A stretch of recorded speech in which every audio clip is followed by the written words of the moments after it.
ട്രെയിനീസിന് ലിവാസിന്റെ ട്രെയിനീസിന് വേണ്ടിയിട്ടുള്ള ഇതാണ് കണ്ടന്റ് ആണ്. സോ ഇതാണ് അവരുടെ മെയിൻ ആയിട്ടുള്ളൊരു സോഫ്റ്റ്വെയർ ഇന്റർഫേസ് സ്റ്റാർട്ടിങ്ങില്. സോ ഇതിനകത്ത് പല ഫീച്ചേഴ്സ് ഉണ്ട്. ഹ്യൂമൻ റിസോഴ്സസ് എന്ന് പറയുന്ന ഒരു മൊഡ്യൂൾ ഉണ്ട്.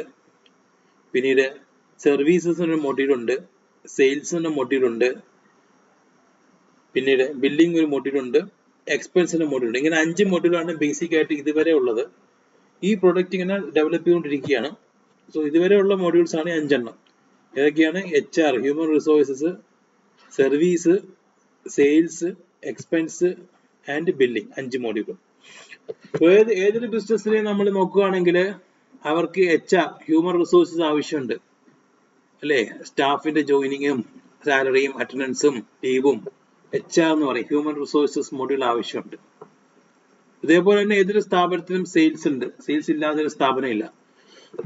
സോ സെയിൽസ് മൊഡ്യൂൾ ഉണ്ട്. കസ്റ്റമേഴ്സിന് നമ്മൾ പ്രോഡക്റ്റ് കൊടുത്തു കഴിഞ്ഞാല് അല്ലെങ്കിൽ സർവീസ് ചെയ്ത് കഴിഞ്ഞാല് അതിന് സർവീസ് ഉണ്ടാവും. ആഫ്റ്റർ സെയിൽ സർവീസ് ഉണ്ടാവും. ഇപ്പൊ സർവീസ് ഒട്ടുമിക്ക 90% കൂടുതലും കമ്പനീസിന് സർവീസസും ഉണ്ടാവും. പാർട്സിന്റെ സർവീസസ് ഉണ്ടാവും.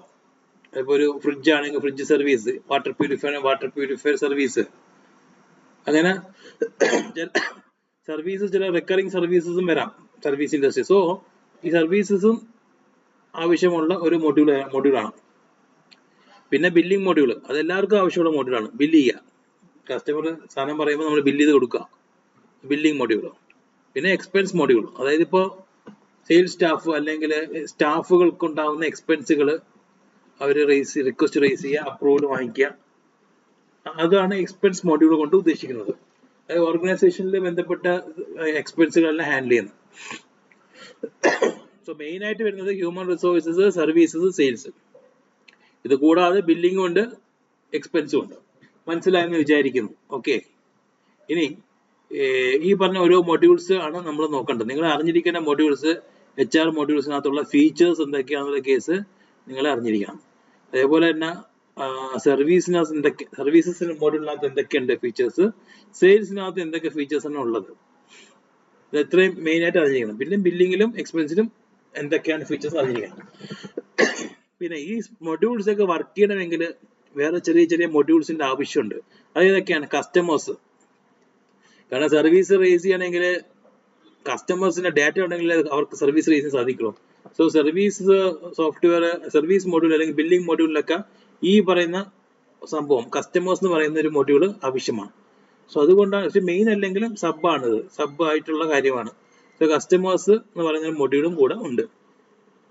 പിന്നെ അതേപോലെ തന്നെ പ്രോഡക്റ്റും പാർട്സും. ഇപ്പൊ സർവീസ് റേസ് ചെയ്യണമെങ്കിൽ നമുക്ക് പ്രോഡക്റ്റ് പാർട്സ് ഒക്കെ ഉണ്ടായിരിക്കണം. ബില്ലിങ്ങിലൊക്കെ ആണെങ്കിൽ പ്രോഡക്റ്റ് എന്ന് പറയുന്ന മൊഡ്യൂൾ ഉണ്ടായിരിക്കണം.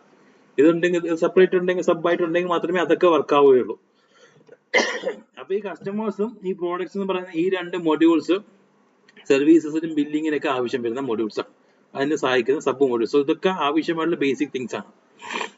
പിന്നെ അതിനകത്ത് വരുന്ന വെച്ചാല് റിപ്പോർട്ട്സ് ആണ്. അത് നിങ്ങൾ ട്രെയിനീസ് ഇപ്പം നോക്കേണ്ട ആവശ്യമില്ല. പിന്നെ സെറ്റിംഗ്സ് ഉണ്ട്, അതും വലിയ കാര്യമില്ല. സോ ബേസിക്കലി നിങ്ങൾ അറിഞ്ഞിരിക്കേണ്ട കാര്യങ്ങൾ ഇത്രയാണ്. എന്തൊക്കെ മൊഡ്യൂൾസാ? HR, service, sales, billing, expense. അപ്പൊ എല്ലാവർക്കും സോറി, ചുമയുണ്ട്, എല്ലാവർക്കും മനസ്സിലായി എന്ന് ഞാൻ വിചാരിക്കുന്നു. Okay, so these are the basic 5 modules. Basic 3 modules are there: HR, sales and service, and there are 2 other sub modules like products and parts, then customers. So all these 5 modules contributes this boss, this software. This is what you need to sell. Okay, so you need to understand what are the features in depth, in detail about all these modules. Clear? So that's a brief understanding of this one. Now let us see each modules in detail.